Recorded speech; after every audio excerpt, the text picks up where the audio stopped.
Hello, this is Talking Timber Podcast with me, Mike Jeffrey. And me, Keith Fryer. You can find all our back catalogue of podcasts at talkingtimber.co.uk. Yeah, and then we're on Spotify and YouTube. Yeah, that's the main and sort of Facebook, places to get us. Facebook as well. Oh, yeah, sorry. Yeah. I don't think we're on X anymore. I think we might have. I've never heard of it. Don't know what it is. But today our guest on Talking Timber is Nick Bolton, who is Head of Technical and Trade Policy at Timber Development UK, previously with Timber Trade Federation, which evolved into TDUK when TDUK, Timber Trade Federation incorporated the Timber Research and Development Association to become a bigger and better organisation. We're going to be talking to Nick about his long career in the industry, first at the Timber Trade Federation and Timber Development UK, how he got into this role, and also talking about his current job and what he does. And he's really bringing us right up to date. Yeah, one of the real experts on trade policy, price and supply trends. Well, in my sort of time in different things to do with TDUK or TTF or CEI Bois, Nick was always my sort of go-to person when I was stuck. Yeah, so the eminence grise of what a brilliant description. French for you there. Well, we better make sure he's there and ready for this, I think. Nick, are you there? Yeah. I'm definitely here. Excellent. Hi, welcome. It's great to have a chance to have a bit of a chat. Yeah. And just to sort of kick off, really, before TTF and all that, what got you into the timber industry? Where did you start in all of this? Well, that really is in the dim and distant past, back in the 1970s, really. So, after school education, I did a degree in wood science at Bangor University from 80 to 83. So that kind of gave me everything technical that I needed to know about wood and wood products. And then from there, I worked at Shell International for about 4 months, won some project work for them before joining John Lantons down on the Isle of Dogs. Yeah. Oh, right. It's a name from the past. It is. And the Lanton family is still around in the industry, so but that's right. Yeah. Gerald's very much still around, and Gerald was the man that gave me my first job. So really, he'd finished university not that much longer before. I was going to say, he's not much age difference. No. So he'd finished just a little bit before, and he'd joined Lantons, and they were looking to develop the business, and he employed me as their first graduate. Wow. What was your role though? How did you develop? Well, initially my role was around sales and product development, really. But I did a variety of jobs there. We developed a stock control system because at that point everything was based on paper. Yeah. So effectively we were looking at how you develop computerized systems and more kind of technological systems. Because interestingly, when I first started there, everything was still done by telex. Yeah. So there was the whole department sticking long lines of text onto pieces of paper so that you get records of what the discussions had been about a contract. So, I know. It's how the world has changed. World, especially down on the Isle of Dogs. Yeah. Imagine now it's all high-rise flats, flashy apartments, all the rest of it, and no dark alleys. So we had our own wharf. Lantons had their own wharf there, and we used to have a couple of boats a month come in, primarily Russian. That was unloaded by hand. It was packaged at that point, but not that long before it had been loaded by piece. Yeah. So that was a much longer job. But incredible. And then my office faced away from the river because obviously I was just a junior at that point. Right. And interestingly, as you look down the opposite road, just above the dock wall, some scaffolding started to appear. And, over the years, you ended up eventually with Canary Wharf. Yeah. Wow. Yes.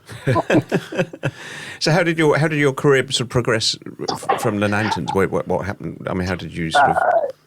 So I was with Lantern's for a while, and then I joined Charles Hopping at Hoppers, Yes.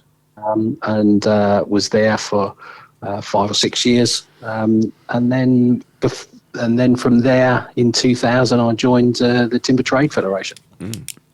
So just under 20 years commercial experience. Yeah. And I think that to really is such an important part of what we're trying to put across in these podcasts, is that experience makes such a difference.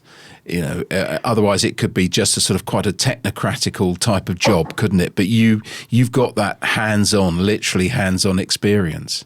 Yeah, unfortunately, I think that's what a lot of people do miss nowadays, and there's much less than that. I mean, it's not the most ideal thing, but when you spend days on end counting bits of wood out on a quay, you get a much better feel for the material. I mean, in terms of receipt inspection, I think that's something that's missing quite a lot nowadays, because prepackaged goods. Quite often people buy and sell wood products now, and they don't even see the goods at all. Yeah, I think is a real shame, because you can't really get that feeling for what the difference is between this particular type of product and that particular type of product. And that's where we, as the trade, are very lucky, because you have that experience and can draw on that in terms of when we have discussions about what can be effectively contractual or whatever, that it isn't just simple as passing a piece of paper across a desk.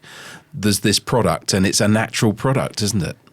Yeah, absolutely. And the way that it's processed and the way that it's graded can make an awful lot of difference, because and that's not just a technical point, that's actually a really important commercial point, because getting the grade right when you're making a purchase is absolutely critical to what you're able to sell out of that.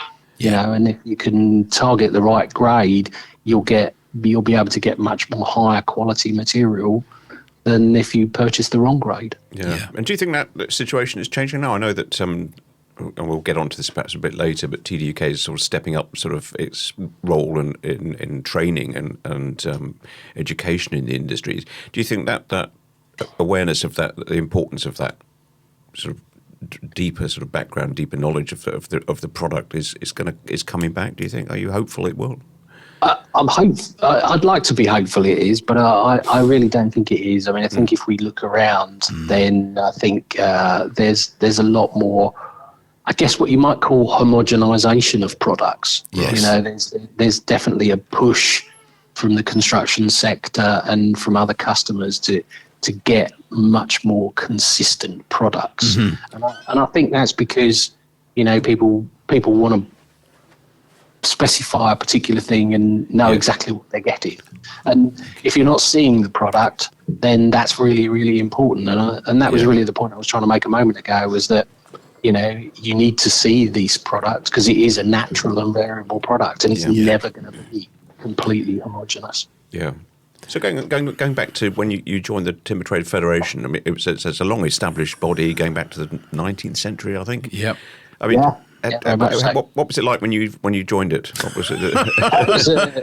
It was a really interesting organisation, because what we have to remember is that during the war and in the years following the war, timber was on ration. Yes. So it was very much tightly controlled. So during the 50s and 60s particularly, the timber industry couldn't get enough wood for its needs, and therefore it was very tightly controlled. And that was really where the Federation came in. It was about that control. So when I first joined, everything was very regimented. In terms of the industry and the Federation. So there was a group for merchants, there were a group for importers, there were a group for agents, and they weren't allowed to mix. Nice. Never trained your You'd meat. never do. Cool. Could you imagine a dirty merchant like me involved with an agent? Oh my word! Yes. Couldn't possibly have that. No, absolutely. And what was your role initially? What was your sort of focus? So I was brought in very much on the technical and standards side, and really that's been my role throughout the time that I've been at the Timber Trade Federation and Timber Development UK.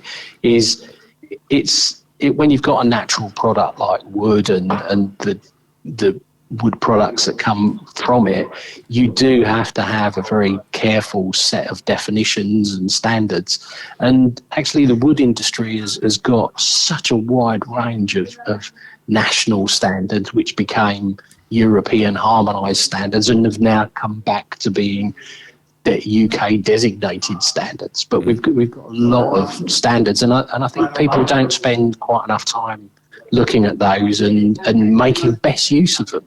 Yeah, I agree. But going back to the little point you made earlier, though, about people wanting more consistency, I personally think that's actually a good thing. I mean, yes, it does mean that we see the demise of some of the sort of the charm, if you like, of the industry, but trying to get consistent product is the future, I believe, for timber. Yeah, I think it really is important, and I've always thought that, and that's why I think the standards that we've got are really important. But I also think that consistency, you have to have the variety as well. Of course. With a natural product like wood, you are never going to get a completely homogeneous product. No. And if you do, it will only ever be a small percentage of the log. So realistically, I think the only way that we'll end up with more homogenised products, if you like, is the trend that we've seen towards engineered wood products and engineered wood panels. So when you're looking at a material like strand, OSB orientated strand board, and the other strand products like Paralam, which is beams made out of effectively the same strands of wood, you can begin to see how they're much more homogenised. Their standard performance. But I'm thinking more in terms of, and we've done podcasts touched on this a little bit, say, in my opinion, for what it's worth, the sort of the lowering of quality on plywood coming from certain parts of the world, or the lack of appetite to see an improvement in preservative treatment standards and things like that, is, unless we actually get these things right and more consistent and better, people will shove off elsewhere and buy a different product instead of wood. I think we're already seeing that. I think the preservative treatment one's particularly difficult because I think we've seen a significant shift over probably the last 10 years, but certainly the last 5 years, away from treated wood because people don't see it as being sufficiently consistent in terms of performance. Yeah. So I was reading an article the other day about deer fencing around forests. Yep. And it's now predominantly steel. Yep, you're right. So I'm in that market, and that's exactly what's happening. Yeah. So traditionally the posts would have been wood, and the fences would have been steel. But we're seeing the posts go to steel and alternative products as well. Yes. Is there a move against? Is it an environmental sort of shift from treated timber as well? Do you think that's had an influence, or? I don't think so. I think it's I think it feels much more that people don't feel they can consistently rely on wood products that have been treated. There you go. Yeah, I absolutely agree. We have to find ways to give them that confidence, which we're not doing at the moment. I don't think, not sufficiently. What do you think could be done on that front? What is the answer from the timber trade?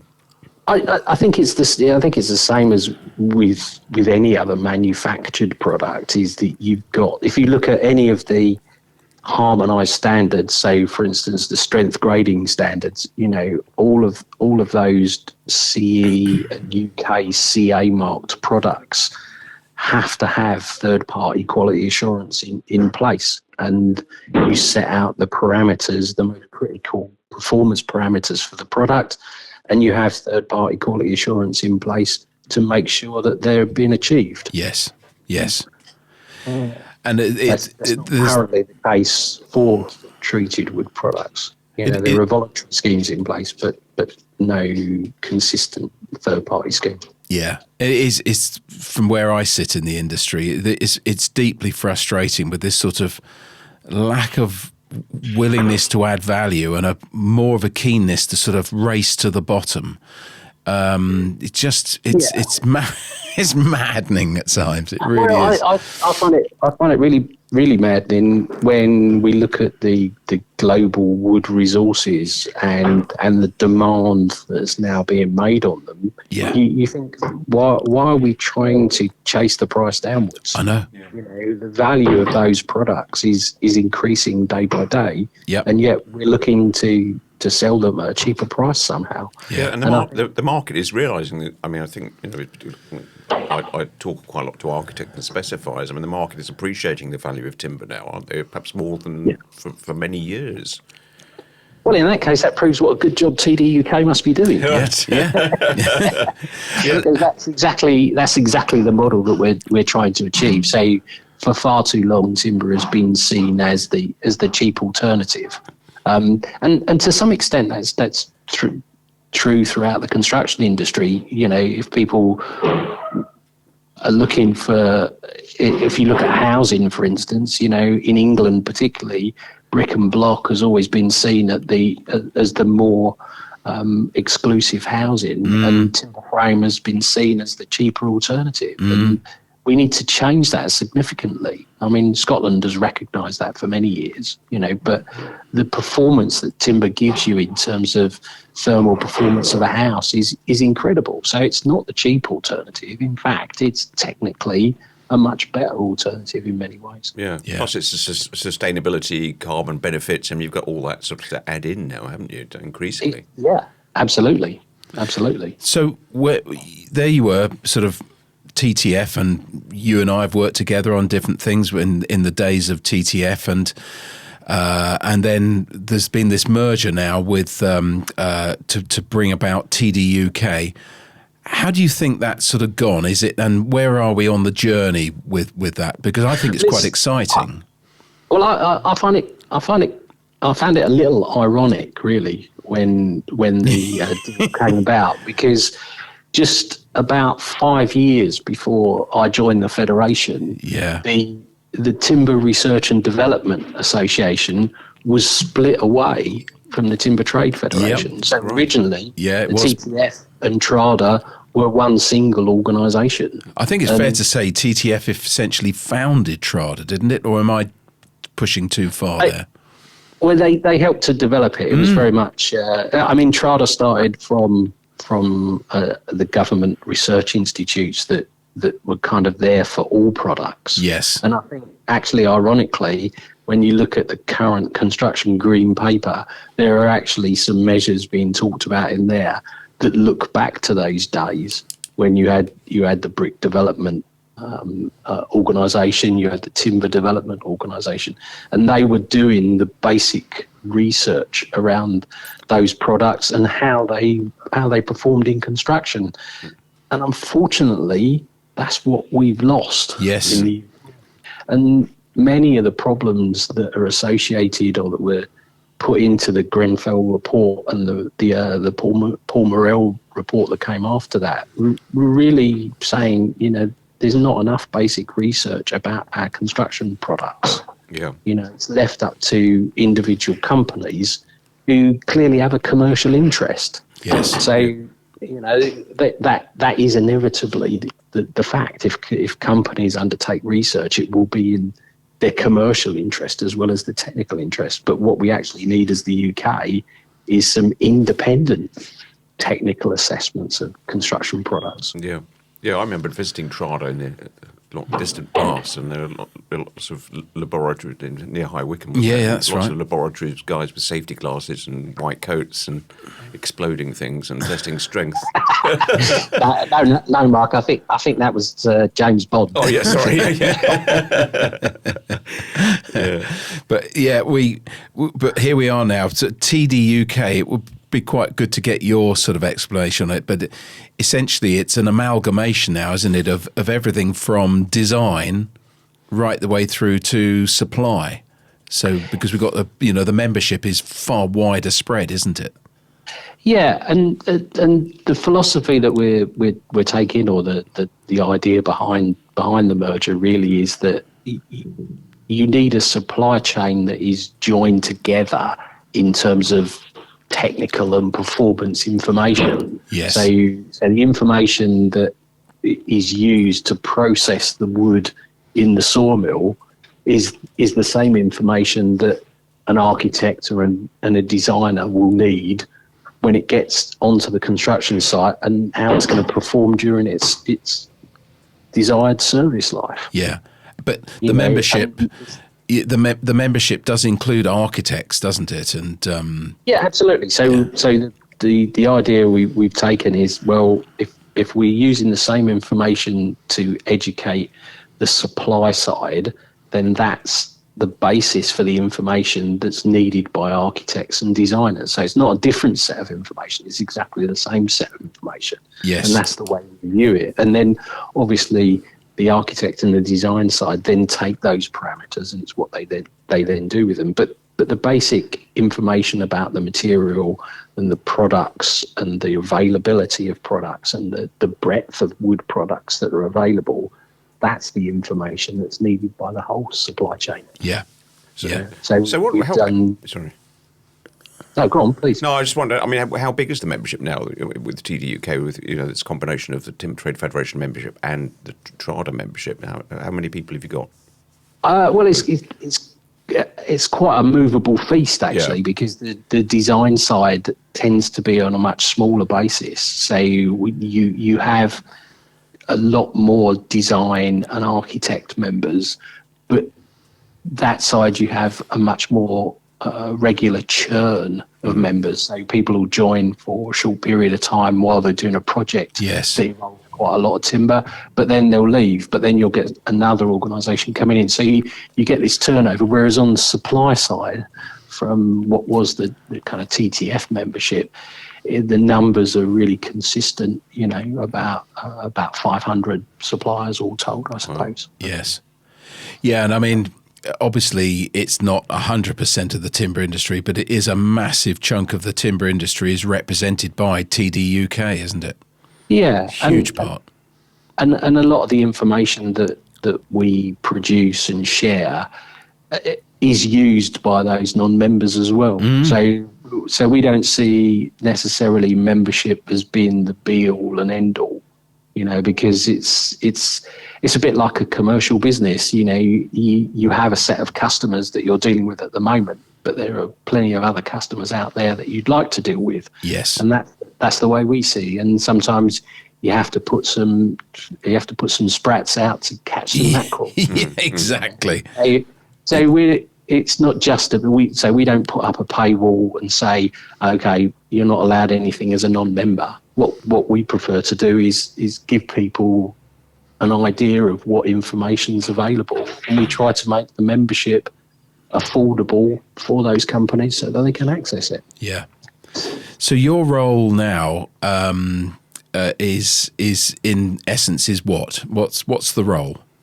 So I'm head of technical and trade policy. So primarily it's a very similar role in that I'm responsible for the technical side. So the development of standards, how they progress over time, how they need to be updated. I'm responsible for things like the move from CE marking to UK CA marking, where the UK has left Europe. Or could be going back towards Europe, depending on your perspective. And so we're kind of managing those changes. And you get a lot of government consultations about construction and about construction products at the moment, but also about safety and kind of things like health and safety as well. Yes. So a lot of development. So it's fundamentally about providing guidelines for members as to how they navigate those compliance issues, and whether that's technical compliance or commercial compliance or safety compliance. And then the other part is, as you mentioned, Europe, is that the TDUK is very closely associated to the European timber trade associations as well, isn't it? Yeah, absolutely. And that really is essential for us because we can produce about 30 to 40% of the timber that we use in the UK, but the rest has to be imported. And the majority of that comes from Europe. Yes. So having that close association with Europe gives us the opportunity to influence what those products will look like. And sorry, Mike. No, and also, I mean, you write. I mean, a lot of your reports are on the TDUK website. I mean, you follow price and trade flow patterns, which I find in my work extremely helpful. not that I nick it or anything, but you know, so that's yeah. Also I mean, trade flow patterns are really important because when you're predominantly an importing country, you know, you've got to be looking at the past trade flows and the current trade flows to begin to give you a picture of what might be happening in the future. And it's important that we keep an eye on that, monitor that for members. And we're seeing that right now, aren't we? Because, you know, when I was last involved really in any depth, you very kindly with Dave stepped in to run a meeting because I was ill to do with, you know, the banning of Russian timber and in that early stages. And it was a pretty fiery sort of meeting that you got parachuted into the midst of.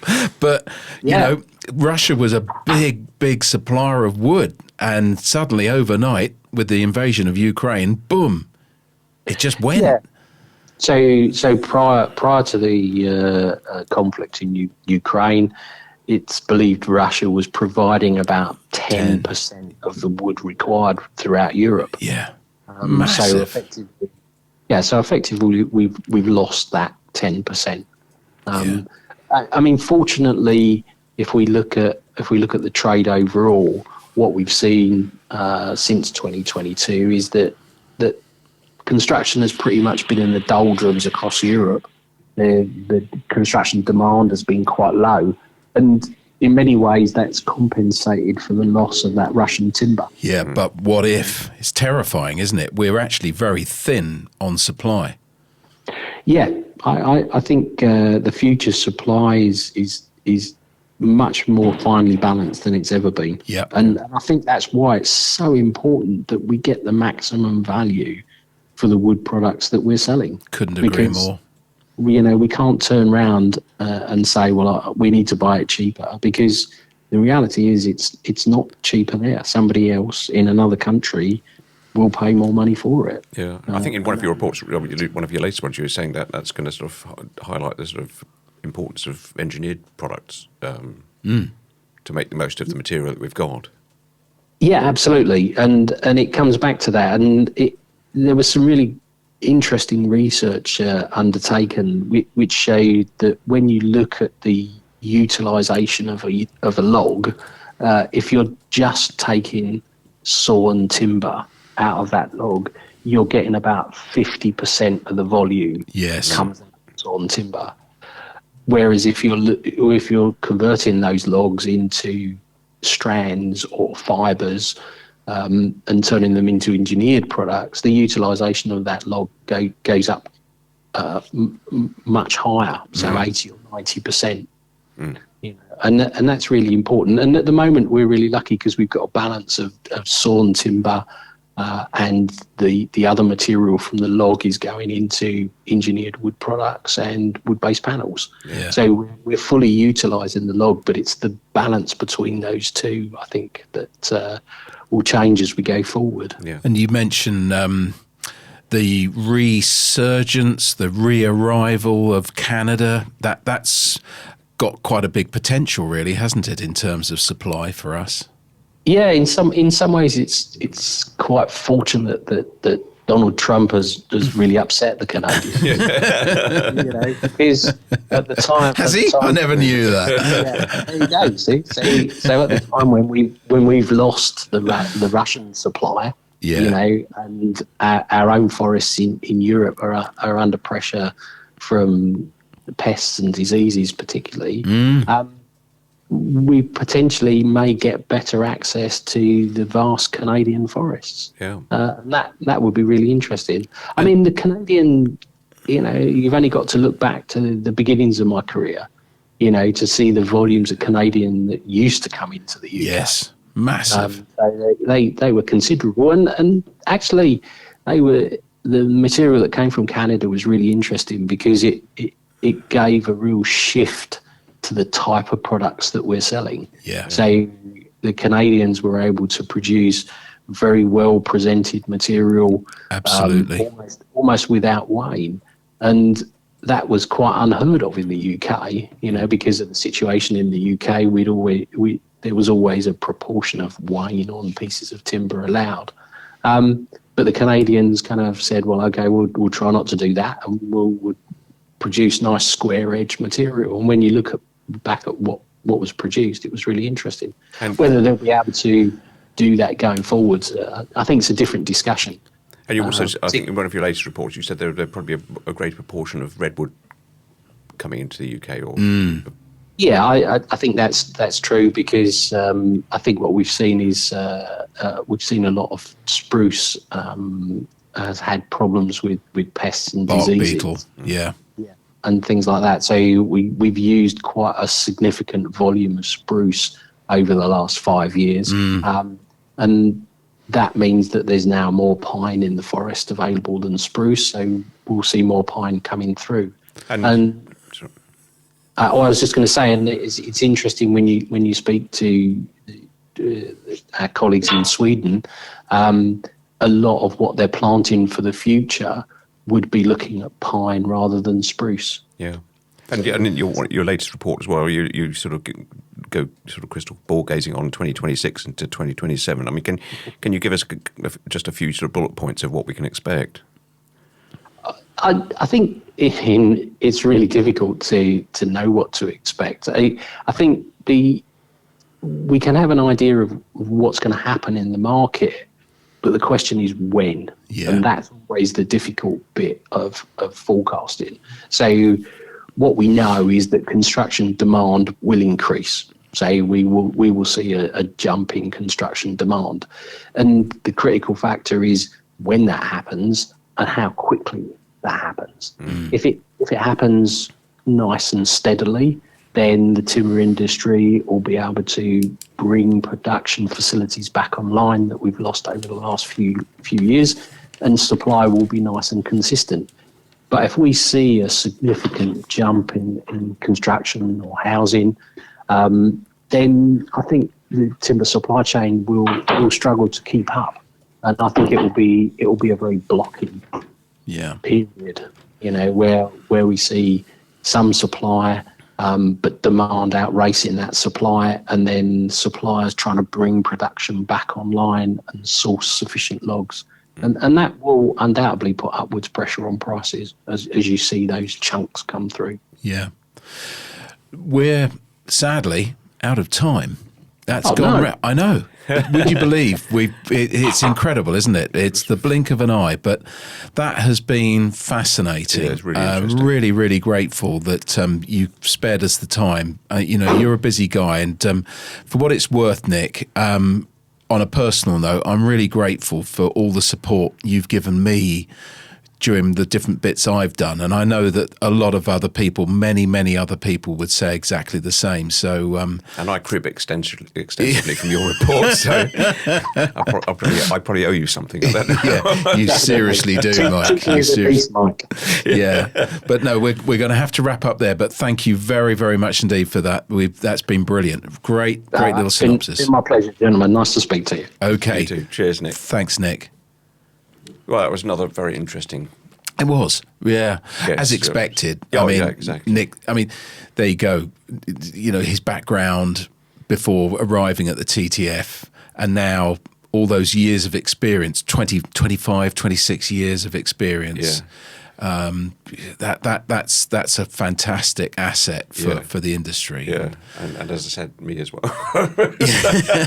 He's my go-to source of information. Well, same here. On many occasions. Yeah, same here. And we've had our moments. I mean, I refer to it, but I can remember well that he and Dave Hopkins had to step in for me to do with a meeting to do with Russia. And, they're there for those big moments, which are geopolitical moments. And now with Canada, Nick and the team are trying to work on behalf of our industry to make sure that maybe we do get the supplies that we want. And they're unsung moments. Yeah. They're not noted publicly. And it was interesting. I thought the sort of completing the circle of Timber Trade Federation and Timber Research and Development Association, TTF and TRADA, initially sort of being close, that's right, interlinked, and then going to separate ways, and now coming back into TDUK. Yeah, and I think, I'm looking from the outside, but I think the TDUK is doing a great job. Really good. And Nick's central to that. It is that slightly, as I say, unsung bit. I mean, Nick said himself, we're not looking for putting up paywalls and things. Yeah. But a lot of people, I don't think they realise just what an amazing amount of work goes on their behalf. Exactly. We didn't even touch on that work with government, which I think isn't so much in Nick's remit, but he's obviously involved in preparing all the work for that. Yeah. But they're our voice to government as well. Yeah. No, really, yet another cracker of a podcast, I reckon. Yep. Yeah, good. Right.